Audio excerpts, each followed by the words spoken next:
तो हेलो दोस्तों, नमस्ते भाई। कैसे हैं सभी लोग। आज हम बात करेंगे मेंसुरेशन 3D।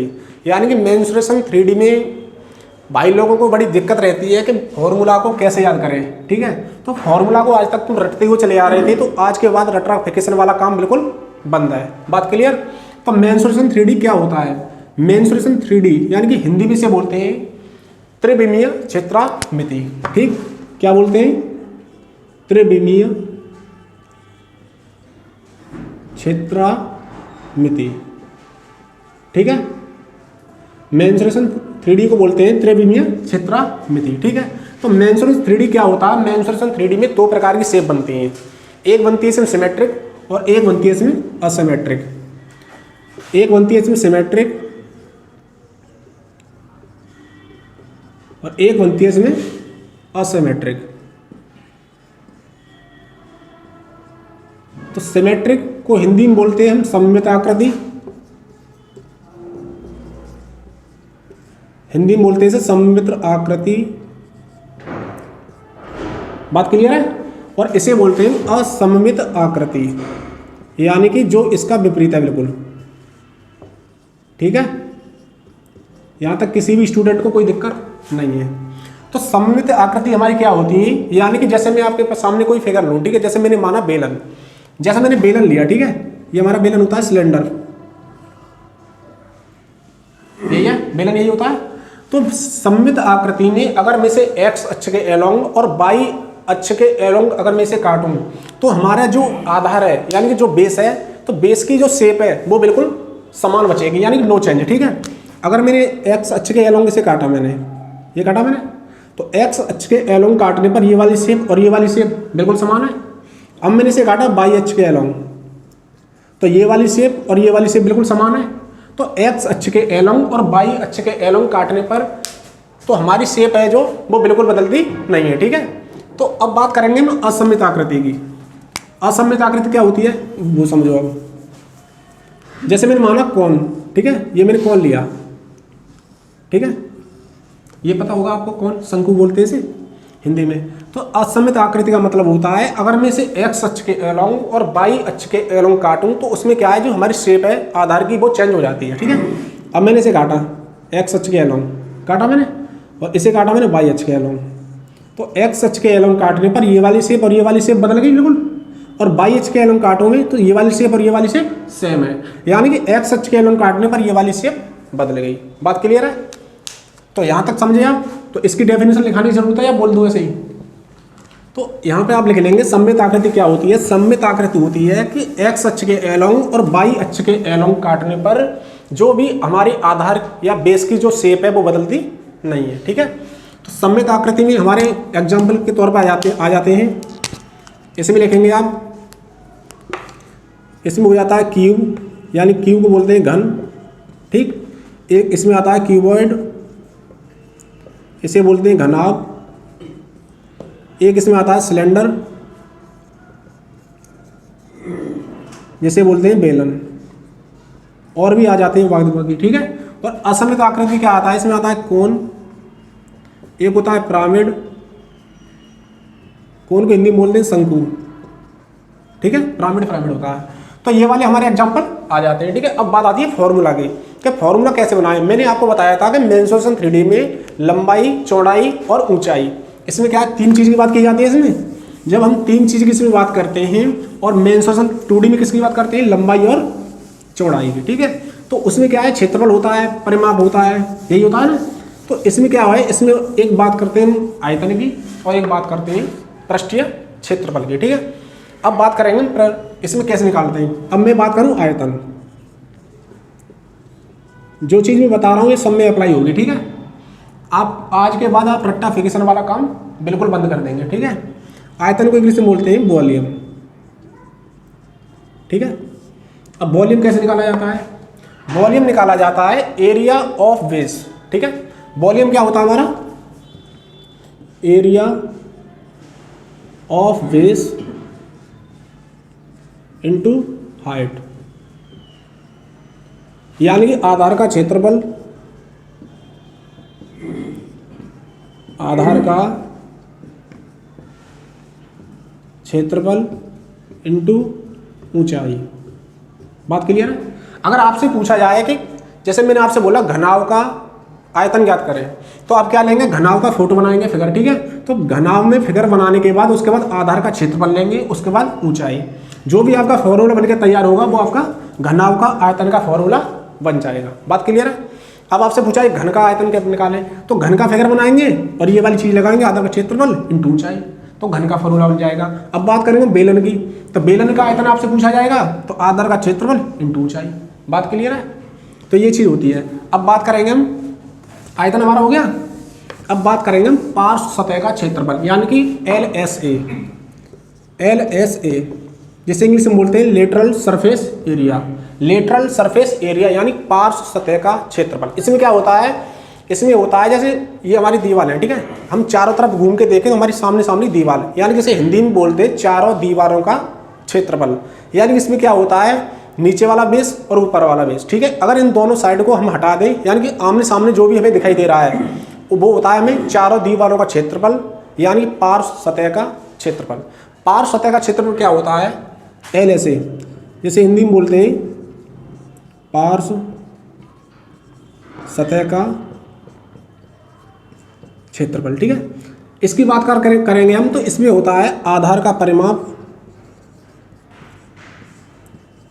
आधार का परिमाप इंटू ऊंचाई।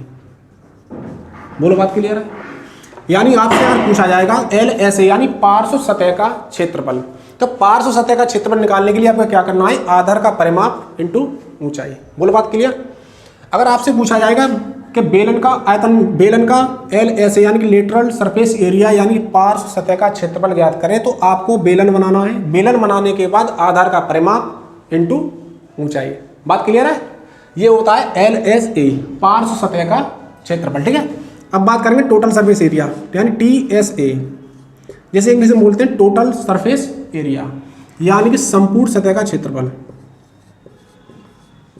संपूर्ण सतह का क्षेत्रफल। ये हम किसकी बात कर रहे हैं, ये वाली, ये बात कर रहे हैं सिमेट्रिक फिगर यानी सममित आकृति की। इसमें दो फिगर बनेंगे, असममित आकृति और सममित आकृति। मैंने अभी आपको थोड़ी देर पहले बताया था। तो ये वाले जो फॉर्मूले बन रहे हैं वो बन रहे हैं सममित आकृति यानी सिमेट्रिक फिगर के, ठीक है। अब टोटल सरफेस एरिया यानी संपूर्ण सतह का क्षेत्रफल, तो संपूर्ण सतह का क्षेत्रफल होता है LSA यानी कि पार्श्व सतह का क्षेत्रफल, ठीक है। और उसके बाद जो हमारा बचा आता है यानी कि LSA क्या होता है, चारों दीवारों का क्षेत्रफल। अब बचा हमारा कौन सा, ऊपर वाला और एक नीचे वाला बेस, दो बेस बचे, तो 2 into area of base,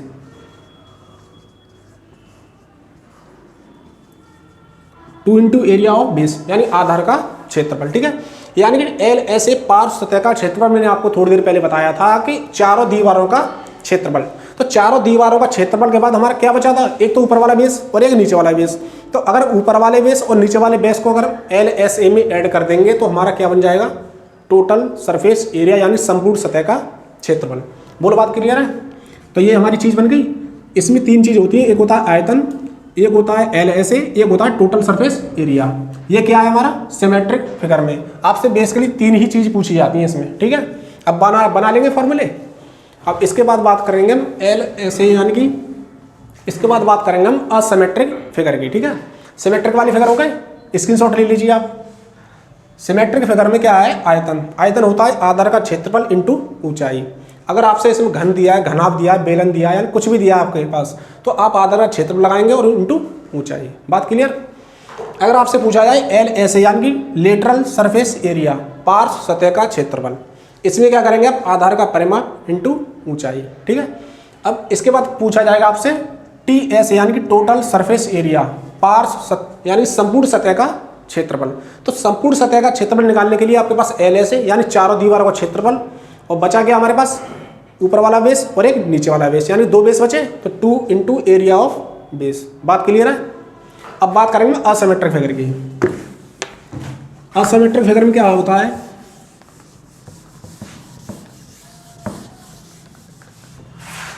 asymmetric figure में क्या होता है, बिल्कुल सेम वही है, ठीक है। जैसे एरिया ऑफ बेस ये था उसमें पहले में, area of base into height, यही था ना, area of base into height, ठीक है। उसमें क्या है, इसमें क्या आ जाता है यहाँ पे 1/3, ये चेंज है इसमें असिमेट्रिक में। असिमेट्रिक में क्या है, 1/3 area of base into height, यानी आधार का क्षेत्रफल इंटू हाइट। हाइट इसमें क्या है, त्रियक ऊंचाई। इसमें हाइट कौन सी होती है हमारी, त्रियक ऊंचाई। जैसे ये बनता है हमारा, तो इसमें हाइट कौन सी लेनी है, ये वाली, ये क्या हमारी त्रियक ऊंचाई, ठीक है। अब बात करेंगे LS यानी लेटरल सरफेस एरिया, पार्श्व सतह का क्षेत्रफल। इसमें क्या होता है हमारा 1/2 और आधार का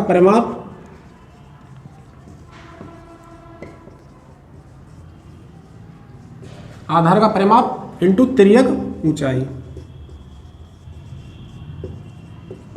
बात क्लियर है। यानी कि मैं बात करूं आयतन की, ये किसके फिगर है, असिमेट्रिक फिगर यानी असममित आकृति। असममित आकृति में क्या है कि आयतन हमारा होता है 1/3 area of base into height. आपको अगर इसे किसी भी कोण में दिया जाए, गोला में दिया जाए, किस में भी दिया जाए, ठीक है, आपको फॉर्मूला यही लगाना है और फॉर्मूला लगाने के बाद आप नया फॉर्मूला बना लेंगे, उसमें आप वैल्यू रखेंगे और आंसर लेके आएंगे, ठीक है। इसके बाद हम बात करेंगे LS यानी पार्श्व सतह का क्षेत्रफल 1/2 आधार का परिमाप इंटू त्रियक ऊंचाई, ठीक। अब बात करेंगे LSA यानी TSA संपूर्ण सतह का क्षेत्रफल। इसमें क्या होता है हमारा, एक तो हमारा LSA यानी लेटरल सरफेस एरिया, पार्श्व सतह का क्षेत्रफल, ठीक है। और इसके बाद इसमें क्या ऐड हो जाता है हमारा एरिया ऑफ बेस, यानी कि उसमें क्या था हमारा सिमेट्रिक फिगर में क्या था, एक तो ऊपर वाला क्षेत्रफल यानी ऊपर वाला हमारा बेस, एक नीचे वाला बेस, 2 बेस थे इसमें। अब इसमें क्या हमारा 2 बेस बचेंगे इसमें, ये मैंने कौन बनाया, ठीक है, ये मैंने बनाया, तो मैंने इसे काटा, तो हमारे पास ये वाला बेस और ये वाला बेस कोई है बेस, ये वाला बेस है हमारे पास, तो इसका लेंगे एरिया ऑफ बेस, यानी कि ये वाला तो हमारा है नहीं बेस, तो इसमें क्या आ जाएगा हमारा एरिया ऑफ बेस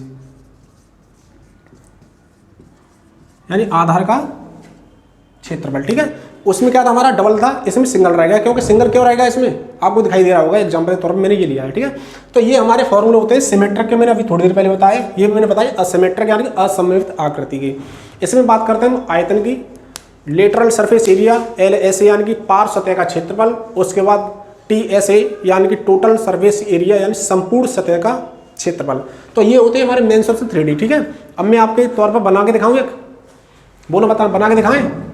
तो हम बात करेंगे घनाभ की, ठीक है। तो हमने बात की थी असिमेट्रिक फिगर और सिमेट्रिक फिगर की, यानी सिमेट्रिक फिगर मैंने अभी आपको एक बार फिर से बता रहा हूँ। सिमेट्रिक फिगर मैंने बताया था आयतन होता है LSA और TSA, तो सिमेट्रिक फिगर वाले मैंने फॉर्मूले थोड़ी देर पहले आपको बताए थे, और ये हमारे फॉर्मूले असिमेट्रिक फिगर के, ठीक है। तो हम आपके पास एक एग्जाम्पल लेंगे, उसके बाद फॉर्मूला बना के दिखाएंगे कैसे बनता है, ठीक है। एग्जाम्पल ले, बेटा दे रहा हूँ मैं इसे।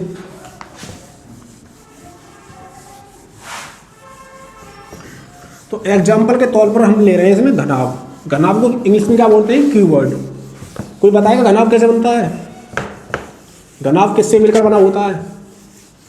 घनाभ आपका बनता है आयत से। आयत क्या होता है, जिसके आमने सामने की भुजाएं बराबर होती है, ठीक है। अब मैं घनाभ बना रहा हूं एक, ये हमारा आयत है,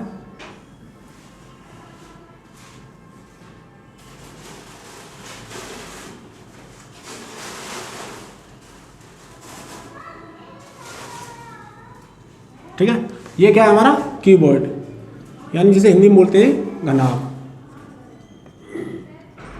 घनाभ, ठीक है, क्यूबॉइड। बात क्लियर है। ये हमारा घनाभ, ठीक है। इसमें ये वाली भुजा क्या है हमारी, जैसे मैंने माना लंबाई, लंबाई है ये, और ये चौड़ाई, ठीक, और ये हमारी हाइट, इसे हाइट मान लें h, ठीक है। अब हम इससे बात करें घनाभ का आयतन। आयतन क्या होता है घनाभ का, तो घनाभ का आयतन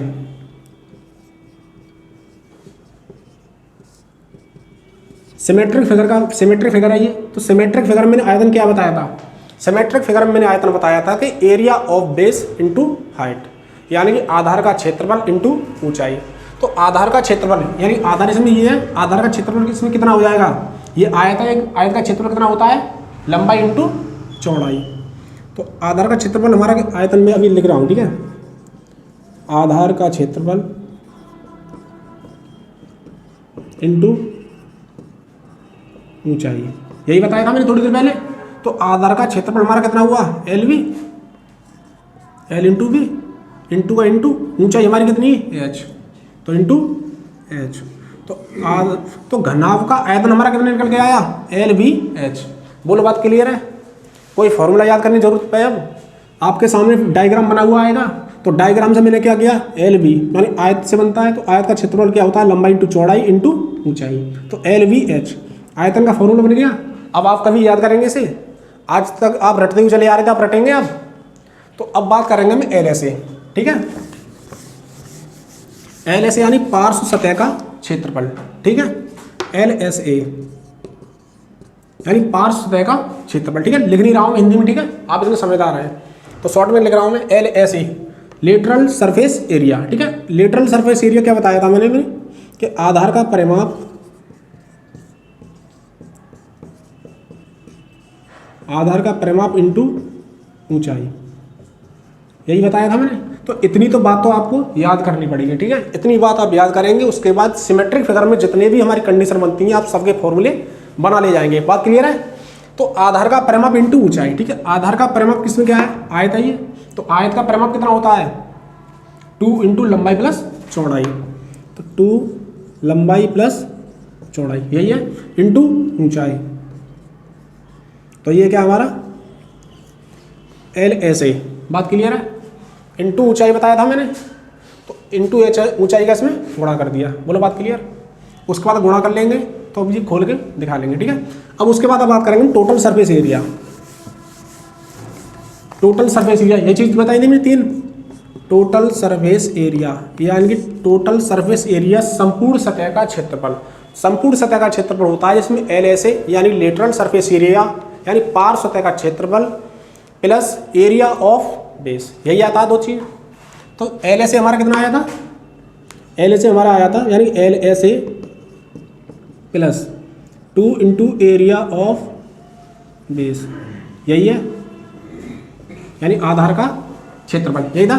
तो एल एस ए हमारा कितना आया था, यहाँ से एल एस ए आया था 2L plus B into H, तो प्लस का 2 इंटू एरिया ऑफ बेस इसमें कितना हो जाएगा, लंबाई इंटू चौड़ाई, यही हो जाएगा ना, तो 2 इंटू एल बी, ठीक है। इसे आप सॉल्व कर लेंगे, उसके बाद आंसर बना लेंगे। तो ये हमारा होता है टी एस ए यानी total surface area. Example clear है? तो मैंने आज आपको बताया था मेंसुरेशन 3D के बारे में। मेंसुरेशन 3D में हम कैसे फॉर्मूलाज को रटते थे पहले, आज के बाद रट्टा फिक्सन वाला काम बिल्कुल बंद है। यानी मेंसुरेशन 3D में एक होता है सिमेट्रिक, एक होता है असिमेट्रिक। सिमेट्रिक वो होता है जिसमें एक्स अक्ष और वाई अक्ष के एलोंग काटने पर जो हमारी शेप होती है आधार की वो समान बचती है, और वाई अक्ष उसमें असिमेट्रिक में क्या होता है उसके जस्ट विपरीत होता है। तो सिमेट्रिक में मैंने आपको बताया था, कुछ कंडीशन बताई थी, जिसमें आयतन होता है एल एस ए होता है और उसके बाद टी एस ए होता है, यही होता है। उसके बाद बताया था मैंने असिमेट्रिक में आयतन एल एस ए और टी एस ए यानी लेटरल सरफेस एरिया और टोटल सरफेस एरिया। उसके बाद मैंने आपको एग्जाम्पल लिया है, ठीक है। एग्जाम्पल के तौर में मैंने आपको बताया कैसे फॉर्मूला बनते हैं। बात क्लियर है? तो आज के बाद रट्टा फिक्सान वाला काम बंद है बिल्कुल। तो मिलते हैं अगली वीडियो में, ठीक है। आज के लिए इतना ही, ठीक है, थैंक यू।